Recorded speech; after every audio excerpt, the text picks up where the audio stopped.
I'm glad to be here today for the first time in person, but Elco Solutions has been supporting the event for the third time now. So as a CEO, I am the Chief Electricity Officer. Today I will concentrate my speech on electricity and how to provide power systems. But let's put this into context. So all of you are using Google search. Google search basically consumes 0.3 kilowatt or watt, basically hours. And if you look at the average ChatGPT power consumption, it's 10 times more Google search. So we are already talking about 3 watt hours as an average request for ChatGPT. This is equal to charging 24% of an iPhone. If we generate an image, it's actually 3 times charging a phone. This is where things are getting more serious. It's actually equivalent to 3.5 minutes of Amazon Prime playtime. So we could all think this is not really dramatic, but if you take into consideration that billions of users will be using this type of technology, then we see how significant this could be to data center power distribution. Also, if we look at the training part of AI, so if we look at an example of training ChatGPT 4.2, which is equivalent of 1 tera parameters that are trained, we consume almost 1,300 megawatt hours. So this is equivalent to 1 year of electricity supply to 300 to 400 European households. It's huge, and this entire energy is just consumed once. So once the model is trained, the energy is gone, and then we need to reuse inference energy to basically to support the usage of this model. So every time you interact as a user with the AI, you are basically consuming a lot of energy. As a result to this, we are seeing a lot of a significant increase in data center capacity and a significant or fundamental change in the way we are designing data centers. So these numbers are representing a growth from 2025 to 2026 in terms of data center capacity in EMEA, APAC, and Americas. And you can see that in EMEA, we are already doubling the capacity from 2025 to 2026. So if you go to the area in Germany of Frankfurt, I discussed with one colleague there, so the data center buildings are growing in a really significant way.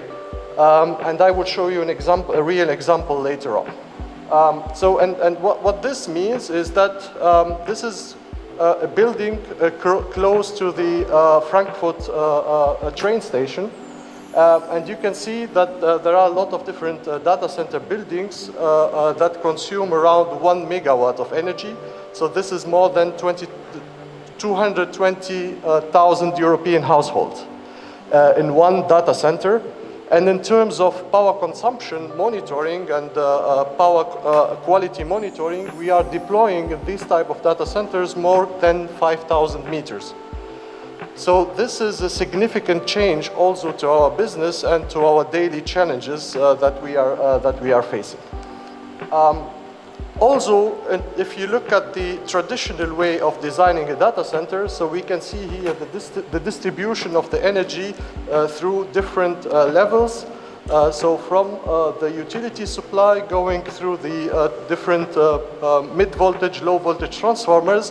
And we can see here that we are supplying the different PDUs. And in the past, we were feeding the server racks in the data center using local power distribution units that are deployed in the server rooms.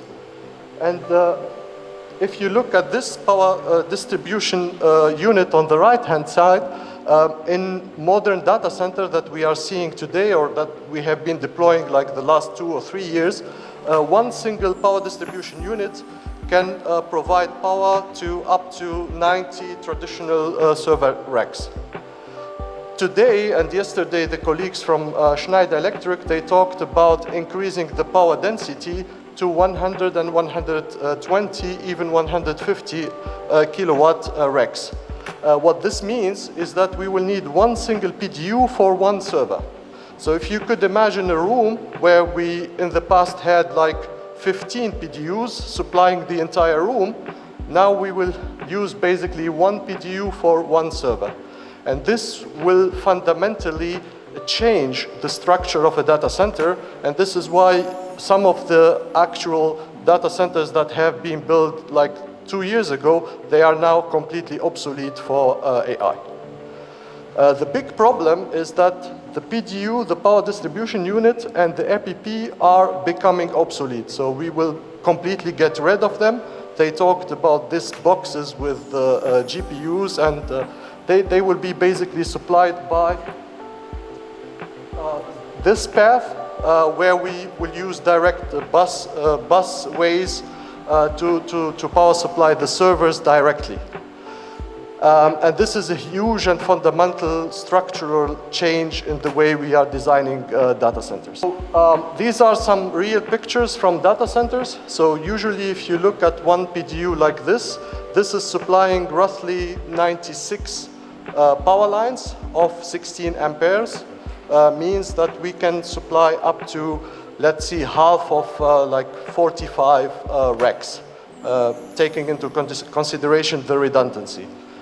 So now with this PDU, the power density has been increasing a lot, so the place within the PDU to deploy the metering systems has become really difficult and really critical, so we have been using this type of modular systems to basically deploy them into this kind of PDU, and with this we can really have a compact and modular system.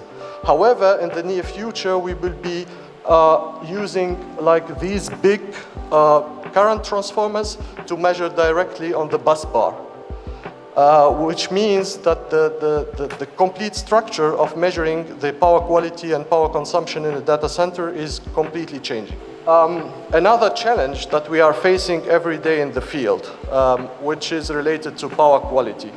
So the behavior of loads of AI is completely different compared to traditional servers. So AI is like burst-driven and event-driven. So whenever you want to train the model, you will consume a lot of energy and then the fluctuation will go down. Meaning that within an AI data center, we see like 40% to 70% fluctuation on the electricity and power consumption. Whereas for traditional servers, it's roughly around 10%. And this will introduce a lot of stress to the electricity and power distribution network. So if you look at GPUs on the right-hand side, especially GPU processing, they need a lot of power, but they need a lot of efficient power. So the AC-DC converters are fast-switching AC-DC converters, introducing a lot of voltage and current and current distortion. Also, idle mode are causing a deviation in the power factors, which leads to inefficient or less efficient systems.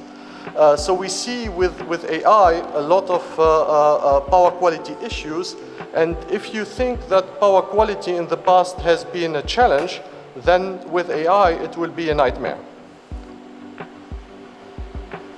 Also, a very important topic here that would affect like colleagues like Solecrypt, taking the power from the grid. Power quality does not only affect your local system, it also propagates into the grid.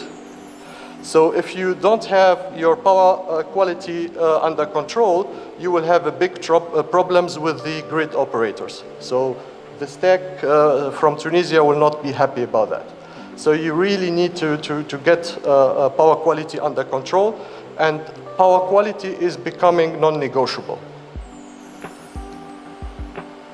So how does power quality affect your system? Very simple. Voltage and current distortion will lead, for example, to overheat, conduction overheat, because the current will be carried on the surface of the cables, and this will lead to efficiency problems, but will also affect the complete design of the system. So it will affect protection, redundancy, balancing. We could have malfunction, we could have premature failures in the system, so it will affect your high availability, basically. Also, lifetime of the servers will be deteriorated. So to cut this short, having bad power quality in your system is like drinking polluted water. And what we do within Elco Solutions, we basically, all our business is about monitoring, and what you can see, you cannot correct, you cannot address. So we help customers in the data center fields to basically measure the power quality and correct and take measures to really address the power quality issues. So one of the last slides, also if you want to ensure compliance with respect to the grid operators, we provide correcting and power quality services that ensures this compliance. So you need to measure at different levels. So the high voltage, the mid voltage, and the low voltage level, and we can provide power quality reports that prove that your system and your power quality issues do not propagate into the grid, and also that the grid is not polluting your system with bad power quality supply. So that's it. Just one last topic from my side. The entire software and the portion of this hardware that we are providing to customers in Europe and to large data centers in Europe are built in Tunisia. So this is one of the most important topics for me that makes me proud, and this is the vision of Elco Solutions. From the very beginning, we try to basically prove that we are able to supply and develop technologies from Tunisia to the world. Thank you very much.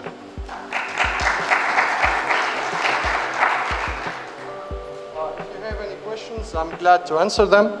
Otherwise, we are here all the day with my team. If you have any questions, we can take it further.